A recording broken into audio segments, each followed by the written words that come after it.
আমি কিছুই চাই না। আপনারা বিচার করতে পারবেন না। আপনাদের এই ধরনের কোনো রেকর্ড নাই। শিশু রামিসা হত্যার বিচার প্রসঙ্গে এভাবেই ক্ষোভ ঝাড়েন বাবা আব্দুল হান্নান মোল্লা। তিনি বলেন, আমি বিচার চাই না, কারণ আপনারা বিচার করতে পারবেন না, আপনাদের বিচার করার কোনো রেকর্ড নেই। গণমাধ্যম কর্মীদের সামনে আক্ষেপ করে দেওয়া তার এই বক্তব্য সামাজিক যোগাযোগ মাধ্যমে ছড়িয়ে পড়লে মিশ্র প্রতিক্রিয়া জানায় নেটিজেনরা। অনেকে বলছেন, বিচার নিয়ে রামিসার বাবার এমন ক্ষোভ যেন সবাইকে জাগিয়ে তুলল।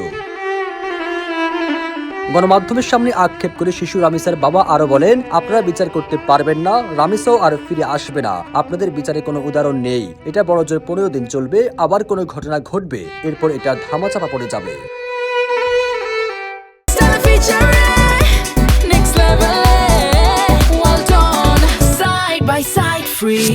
শিশু রামিসাকে ধর্ষণের পর গলা কেটে হত্যা করা হয়। এই ঘটনায় প্রতিবেশী সোহেল রানা ও তার স্ত্রী স্বপ্নাকে গ্রেপ্তার করেছে পুলিশ। 19 মে রাজধানী পল্লবীতে এই ঘটনা ঘটে।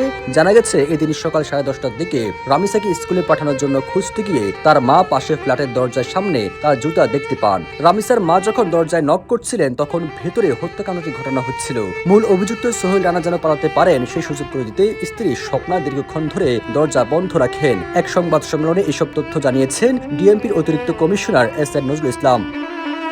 সবুজ আলম, নিউজ ডেস্ক, ইত্তেফাক।